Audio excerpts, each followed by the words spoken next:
GoNat 2025, 13th and 14th of September, SS Convention, Shamshabad.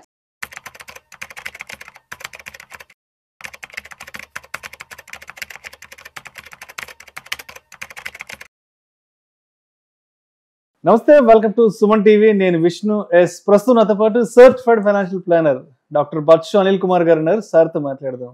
Anil గారు నమస్తే sir. నమస్తే అండి. Welcome to Suman TV. Thank you అండి. రైట్. సో ఇవాళ సెప్టెంబర్ 11th మార్కెట్ క్లోజింగ్ ఎక్కడో చూద్దాము. సెన్సెక్స్ విషయానికి వస్తే 123 పాయింట్లు లాభపడి 81,548 వద్ద క్లోజ్ అయింది. నిఫ్టీ విషయానికి వస్తే 32 పాయింట్లు లాభపడి 25,005 వద్ద క్లోజ్ అయింది. ఏంటి ఇవాళ మార్కెట్ ని పాజిటివ్ గా డ్రైవ్ చేసిన అంశాలు ఏమున్నాయి ఇవాళ? సో మార్కెట్ ని పాజిటివ్ కన్నా మార్కెట్ ఇవాళ అంటే ఫ్లాట్ గా మోర్ క్లోజ్ అయింది.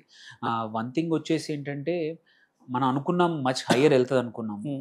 ఒకటి పక్క మొన్న ట్రంప్ వేసిన ట్వీట్ ఏదైతే ఉందో దానికి మన ప్రధానమంత్రి గారు మోడీ ఇచ్చినది రిప్లైకి చూస్తే కూడా ఏంటంటే బయట ఎంత జరుగుతున్నా చర్చలు అయితే జరుగుతున్నాయి, చర్చలు ముందుకు వెళ్తాయి అంటే మొన్నటి వరకు టోను వర్స్ట్ ఎకానమీ అన్న వ్యక్తే గ్రేట్ కంట్రీ అనే వర్డ్ వాడేసి అంటే వాళ్ళకి ఇప్పుడు మన మీద ఎంత అవసరం అంటే మార్కెట్స్ అవసరమే అనుకోండి, పరిస్థితుల్లో మనం తగ్గట్లేదు అని వాళ్ళకి తెలిసి వచ్చింది. వాళ్ళ బ్లఫ్ అంటాము. సో ఆ బ్లఫ్ అనేది ఎటువంటి ఎంత మాట్లాడినా చెత్త మాట్లాడినా ఇండియా ప్రభుత్వం ఏమి ఎటువంటి రిప్లై ఇవ్వట్లేదు. సో కామ్గా తన పని తను చేసుకుపోతుంది. అండ్ వేరే కంట్రీస్తో కొత్తగా వాణిజ్య చర్చలు కానివ్వండి, ఎక్స్పోర్ట్స్ చేస్తున్నారు. మన ఎక్స్పోర్టర్స్కి మేము అడిషనల్గా ఫండ్స్ ఇస్తాము, అడిషనల్ మార్కెట్స్ జనరేట్ చేసుకొని రీచ్ అవ్వడానికి మేము అది ఇస్తామన్నారు కానీ ఎక్కడ కూడా లొంగలేదు వాళ్ళ భయాలకి. సో అందుకోసమే వాళ్ళకు అనిపించింది ఇప్పుడు ఆ ఒక్క ట్వీట్తో కొంచెం సెంటిమెంట్ అయితే మారింది పక్క.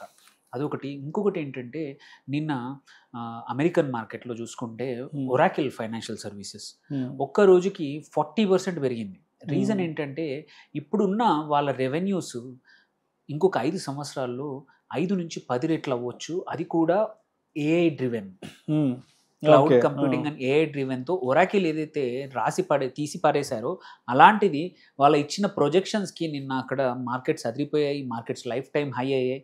సో అది అట్లీస్ట్ కొంచెం అంటే ఇవాళ ఇండియన్ మార్కెట్లో మనం అనుకున్నాం ఏంటంటే దానివల్ల కొన్ని ఇండియన్ ఐటీ స్టాక్స్ బాగా పర్ఫామ్ చేస్తాయి అనుకున్నాము. దో అది పర్ఫామ్ చేయకపోయినా బట్ అట్లీస్ట్ ఆ పాజిటివ్ యూఎస్లో ఐటీ ఎస్పెషల్లీ ఒరాకిల్ ఏదైతే ఉందో దానివల్ల కొంచెం హాల్ట్ అయితే అయ్యింది. మనం అనుకున్నంత ఇంపాక్ట్ ఎస్పెషల్లీ విప్రో లాంటి క్లౌడ్ కంప్యూటింగ్లో కానీ క్వైట్ అ ఫ్యూ కంపెనీస్ ఏంటంటే ఒరాకిల్తో ఆల్రెడీ టైఅప్ ఉన్నాయి. వాటి ప్రొజెక్షన్స్ బాగా ఉంటే వీటికి కూడా బాగా ఉండే అవకాశాలు ఉన్నాయి. ఇవి పర్ఫామ్ చేస్తాం అనుకున్నాము. బట్ సమ్హౌ ఇవాళ ఐటీ సెక్టర్ అంత బాగా పర్ఫామ్ చేయలేదు. మార్కెట్స్ మధ్యలో కొంచెం 25,000 క్రాస్ చేసిన చివరికి మాత్రం 25,000 అనే సైకలాజికల్ మార్క్ మాత్రం ఇవాళ క్రాస్ అవ్వడం మంచిదే. నిన్నటి కన్నా దగ్గరికి వచ్చింది. నిన్న క్రాస్ అయింది కొద్దిసేపు, మళ్ళీ చివరికి క్లోజ్ అయింది 25 బిలో. సో దిస్ ఈజ్ ఏదైతే మనం ఒక లాస్ట్ వీక్ అనుకుంటే ఏంటంటే 24,850 అనేది ఒక రెసిస్టెన్స్ అనుకున్నాము. అక్కడికి 2-3 రోజులు వచ్చింది, ఇప్పుడు క్రాస్ అయింది, కంఫర్టబుల్గా 25 దాటింది. కాబట్టి మార్కెట్స్ ఇక్కడి నుంచి ఎటువంటి ఇబ్బందులు ఏమి రాకపోతే మాత్రం ఇంకా ముందుకు పరిగెడతాయి అనేది మాత్రం అనిపిస్తోంది. ఎందుకంటే బుల్స్ కంట్రోల్కి మార్కెట్ మెల్లిగా వస్తూ ఉంది. అండ్ ఇవాళ మీరు చూసుకుంటే మిడ్ క్యాప్ కానీ స్మాల్ క్యాప్ టోటల్ ఫ్లాట్ 0% అనుకున్నా, మిడ్ క్యాప్ కూడా ఫ్లాట్గా ఉంది. లార్జ్ క్యాప్స్ చూసుకున్నా కానీ ఫ్లాట్గా ఉంది. సెక్టోరల్గా చూసుకున్నా కానీ మనము మీడియా ఇండెక్స్ ఒకటి యాక్చువల్లీ ఒక 2-3 వారాల నుంచి మీడియా డౌన్లో ఉంది. బట్ ఇప్పుడు మాత్రం ఒక 1% పెరిగింది ఇవాళ. మీరు పిఎస్యు అదొక పిఎస్యు బ్యాంక్స్ యాక్చువల్లీ మనము ఒక 1.5 మంత్ నుంచి కొంచెం నెగిటివ్కి వెళ్ళిపోయాయి.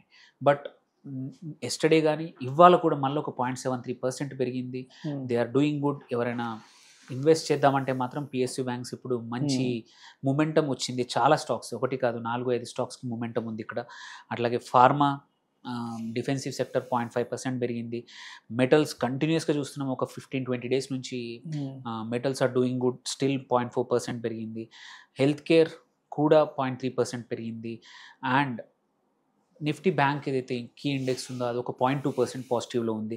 సో ఇవాళ ఓన్లీ రెండు సెక్టర్లు నెగిటివ్లో ఉన్నాయి. ఆటో సెక్టర్ ఏదైతే లాస్ట్ ఆగస్ట్ 15 నుంచి ర్యాలీ కనబడిందో అదొక్కటి ఇవాళ మాత్రం 0.31% డౌన్ ఉంది. మేబీ కొంచెం ప్రాఫిట్ బుకింగ్ కనిపించింది, అందుకోసమే కొంచెం డ్రాగ్ అయ్యాయి మార్కెట్స్ లాస్ట్లో చివర్లో. యాక్చువల్లీ 25,000 పైనకి వెళ్ళిపోయాయి, ఇంకో 60-70 పాయింట్లు పైకి వెళ్ళిపోయినా కూడా చివర్లో మాత్రం ఇన్వెస్టర్స్ లాభాలు స్వీకరించారు, అందుకోసమే మళ్ళీ 25,000 దగ్గరకు వచ్చి ఆగిపోయింది. నిఫ్టీ ఐటీ మాత్రం ఇవాళ 0.4% డౌన్ అయింది. ఇన్ఫోసిస్ కానీ మల్టిపుల్ స్టాక్స్ కూడా డౌన్ అయ్యాయి. అండ్ మనం కీ స్టాక్స్ చూసుకుంటే ఏవైతే లార్జ్ క్యాప్స్ మంచి గెయిన్ అయిన స్టాక్స్ చూసుకుంటే మెటల్స్లో హిందుస్థాన్ జింక్ ఒకటి 3% గెయిన్ అయింది, గేల్ గ్యాస్ అథారిటీ ఇండియా కూడా ఒక 3%, శ్రీరామ్ ఫైనాన్స్ ఒక 2.5%, అదానీ ఎంటర్ప్రైజెస్ ఒక 2.5%, అండ్ సీజీ పవర్ కూడా 2.1%. 5 కీ లార్జ్ క్యాప్స్. మనం మిడ్ క్యాప్స్ చూసుకుంటే మాత్రం మన యాక్చువల్లీ ఏంటంటే వారి ఎనర్జీస్ ఒక బ్రేక్అవుట్ వచ్చింది లాస్ట్ డే బిఫోర్ ఎస్టర్డే నుంచి, మళ్ళీ అది వాళ్ళ కనబడింది. 7.5% గ్రోత్ వచ్చింది, వాళ్ళ ఒక్కరోజే పెరిగింది. అరబిందో కూడా 5.61%, చోళమండలం ఫైనాన్స్ కానీ బిహెచ్ఈఎల్ కూడా ఒక 4% పెరిగింది, and NHPC national hydro power corporation కూడా ఒక 3.4% పెరిగింది. ఇంకా స్మాల్ క్యాప్లో ఏంటంటే మనం ఎక్కువగా నమ్మకూడదు, ఎందుకంటే కొన్ని స్టాక్స్ మనం అనుకున్నట్టు పనిచేయవు. కాకపోతే ఏంటంటే 1-2 స్టాక్స్, ట్రాన్స్కేమ్ ఒకటి 20% అప్పర్ సర్క్యూట్ హిట్ అయింది, ప్రోమాక్స్ పవర్ ఒకటి, ఈ 2 కూడా అప్పర్ సర్క్యూట్ హిట్ అయ్యాయి. అండ్ లూజర్స్ చూసుకున్నాం అంటే టాప్ లూజర్స్ తీసుకున్నా కానీ మనము లార్జ్ క్యాప్లో మాత్రం ఐడిబిఐ బ్యాంక్ ఒకటి ఒక 2%, చోళమండలం ఇన్వెస్ట్మెంట్ అది ఒక 1.75, అదానీ పవర్ ఒక 1.5, అండ్ ఇన్ఫోసిస్ కూడా. యాక్చువల్లీ అందరూ అనుకున్నారు ఇవాళ ఐటీ స్టాక్స్ బాగా పర్ఫామ్ చేయొచ్చు, ఏదైతే అక్కడ యూఎస్లో ఓరకిల్ ఎఫెక్ట్తో ఇక్కడ ఇండియాలో కూడా క్వైట్ అ ఫ్యూ స్టాక్స్ అనుకున్నాం, కానీ ఇవాళ ప్రాఫిట్ బుకింగ్ చూసాము 1.4% డౌన్ అయింది. బజాజ్ ఆటో కూడా మల్టిపుల్ వారాల నుంచి బాగా పర్ఫామ్ చేస్తుంది, ఇవాళ మాత్రం 1.4% డౌన్ అయింది. సో ఇవి కొన్ని కీ స్టాక్స్ పరిస్థితి అండ్ కీ సెక్టర్స్ పరిస్థితి. అండ్ మనము ఈవెన్ కొన్ని స్టాక్స్ చూసుకున్నా, కొన్ని అదర్ రంగాలు చూసుకున్నా కానీ ఇవాళ ఆయిల్ అండ్ గ్యాస్ మాత్రం చాలా మల్టిపుల్ స్టాక్స్, మనం గేల్ అనుకున్నాము, ఐఓసి కానీ ఇవన్నీ బాగా పర్ఫామ్ చేశాయి. సో ఆన్ ద హోల్ ఫ్లాట్గా ముగిసింది.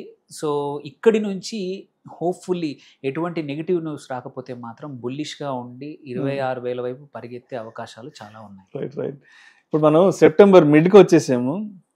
మీకు గుర్తుందో లేదో, లాస్ట్ ఇయర్ సెప్టెంబర్ 27 నుంచి మార్కెట్స్ విపరీతంగా కొలాప్స్ అయ్యాయి కదా. అవును, సెప్టెంబర్ ఫీర్సే ఉన్నాం, మళ్ళీ మార్కెట్లకు ఉంటాయని భయం వేస్తుంది. అండ్ అంటే లాస్ట్ ఇయర్ ఏంటన్నది మనం చూసాం, బట్ ఈ సంవత్సరం మార్కెట్ని ప్రభావితం చేసే అంశాలు ఎస్పెషల్లీ సెప్టెంబర్కి సంబంధించి ఏమున్నాయంటారు?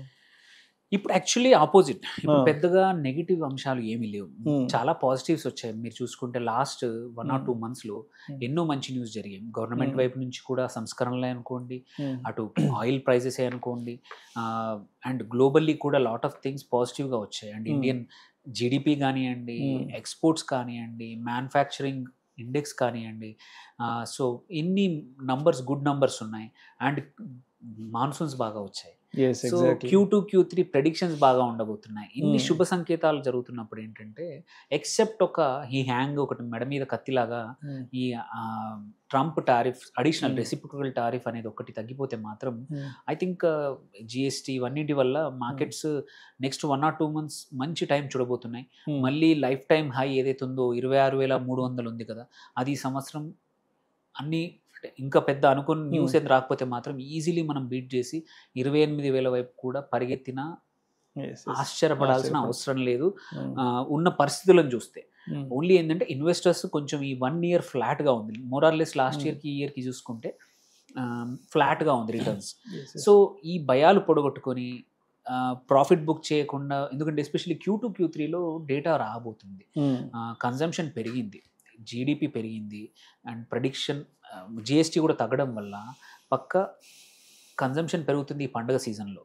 సో ఎక్సెప్ట్ కొన్ని లైక్ గోల్డ్ ఏదైతే ఎక్స్పెన్సివ్ అయిందో కొన్ని స్టాక్స్ కొన్ని సెక్టర్లో తప్పించి మోస్ట్ ఆఫ్ ద స్టాక్స్ అన్ని సెక్టర్స్ కూడా బాగా పర్ఫామ్ చేస్తాయి.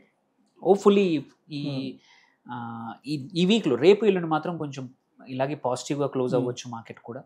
సో ఇది మంచి డైరెక్షనే, హోప్ఫుల్లీ చూద్దాం మార్కెట్స్ ఇట్లాగే పరిగెడతాయా లేదా చూద్దాం. ఓకే, సో మొత్తానికైతే మార్కెట్కి సెప్టెంబర్ సంక్షోభం అయితే ఏం లేదంటారు? పెద్దగా లేదండి, ఏమీ లేదు. మామూలుగా సెప్టెంబర్ నెగిటివ్ అనుకుంటాము, బట్ ఈసారి మాత్రం సంహవ్ అనిపిస్తుంది. ఏంటంటే ప్రభుత్వం తెచ్చిన సంస్కరణలు ఏదైతే ఫస్ట్ వీక్ లో ఎగ్జాక్ట్లీ జిఎస్టీ సంస్కరణ వల్ల సెప్టెంబర్ ఏదైతే బ్లూస్ అంటాము ఒక్కోసారి అది కొంచెం రాకుండా పాజిటివ్ గా వెళ్ళే అవకాశాలు ఉన్నాయి. అండ్ ఇంకొక విషయం కూడా స్పష్టంగా చెప్పండి అనిల్ గారు, ఇప్పుడు మోడీ గారు కూడా అనేక ప్రపంచ దేశాల అధినేతలను కలుస్తున్నారు, వాళ్ళు కూడా చాలా మంది భారత్ని స్వాగతిస్తున్నారు, రెడ్ కార్పెటే స్వాగతిస్తున్నారు. అండ్ మొన్నటి వరకు చిందులేసినటువంటి ట్రంప్ గారు కూడా మొత్తానికి సైలెంట్ అయ్యారు.